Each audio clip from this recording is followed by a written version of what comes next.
한국교육과정평가원이 초등학생 4,000명을 대상으로 읽기 경험을 조사했습니다.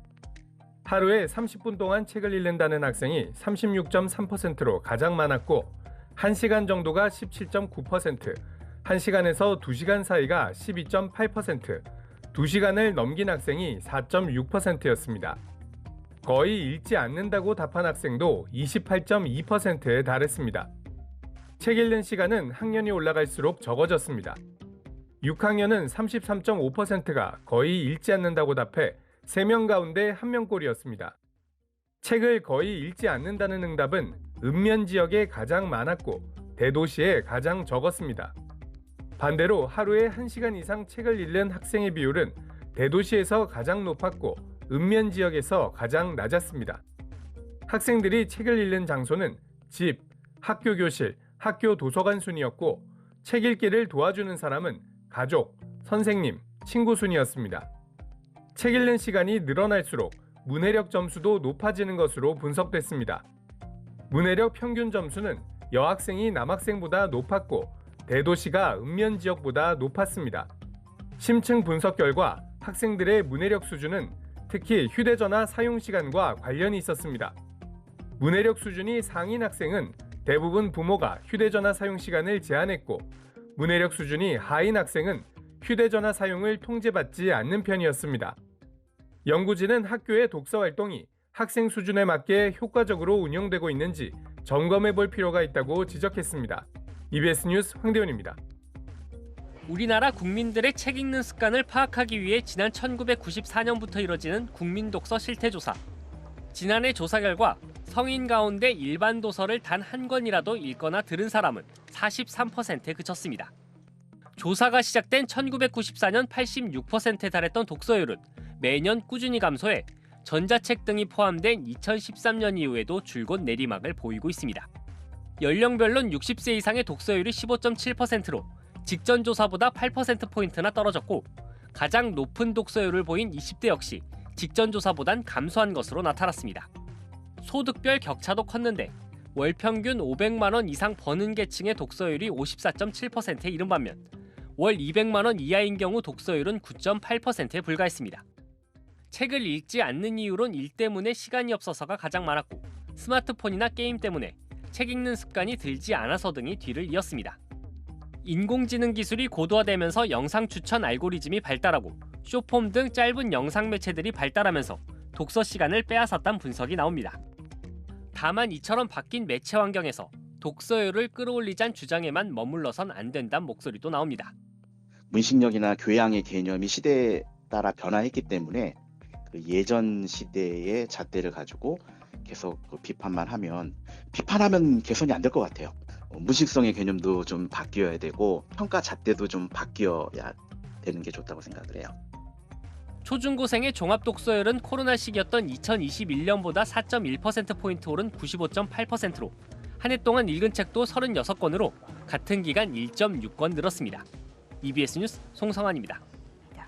그다음 이렇게 계속 우리나라 독서율이 떨어지고 있는 이유는 어디서 찾을 수 있을까요? 예, 이제 아까 말씀드렸던 조사 결과에서도 왜 그러면 충분히 책을 읽지 못하는가를 물어봤더니 이제 이유로 응답한 것이 성인들 같은 경우는 일 때문에 바쁘다.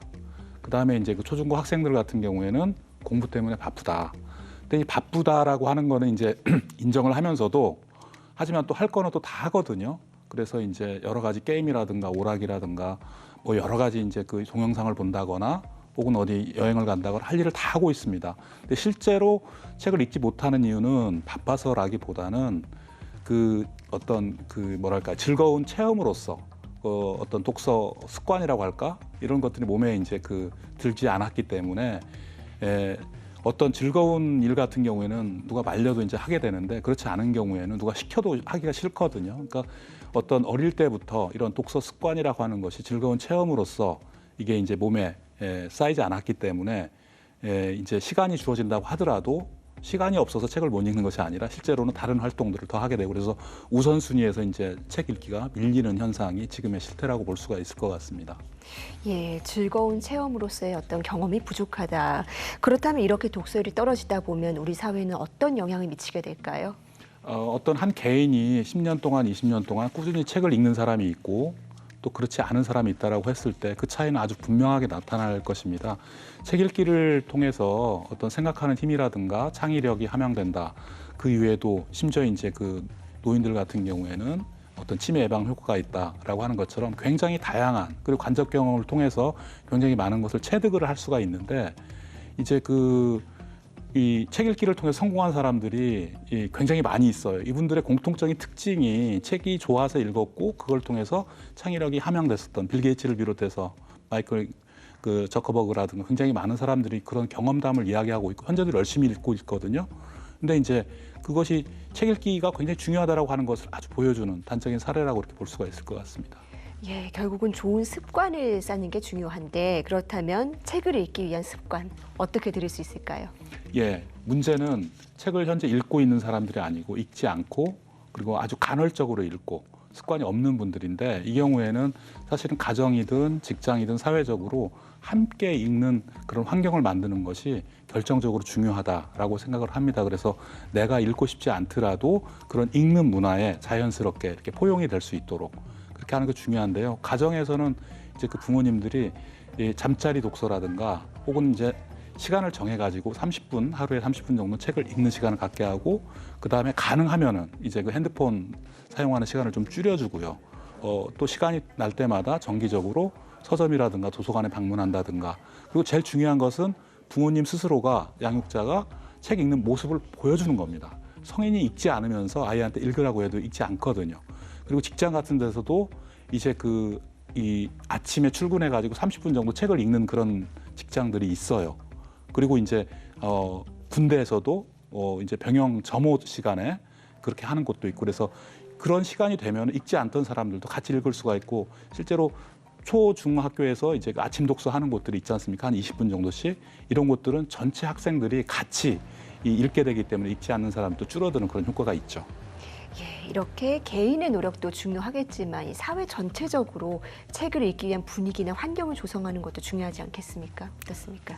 그렇습니다.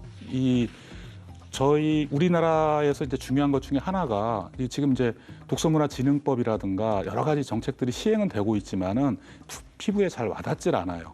그래서 이것들을 하기 위해서 정작 중요한 것은 뭐냐면은 EBS에서 오늘 이렇게 저를 불러가지고 책과 관련된 이야기를 하는 것처럼 책에 관련된 그런 정보의 자극, 그다음에 물리적인 환경 조성 이런 것들이 굉장히 중요합니다. 그래서 집에서도 책이 있어야 되고 학교에서는 굉장히 가고 싶은 그렇게 매력적인 어떤 학교 도서관이 있으면 아이들이 또 가는 경향이 굉장히 강하거든요. 그리고 직장에서도 마찬가지고요.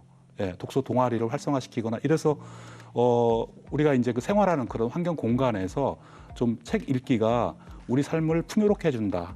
그러니까 한 사람의 그 경쟁력이 쌓여서 결국 국가 경쟁력이라는 게 만들어지기 때문에 이것을 위해서는 결국은 다 함께 이제 노력을 좀 해야 된다라고 하는 이제 그런 과제가 주어져 있는 것 같습니다.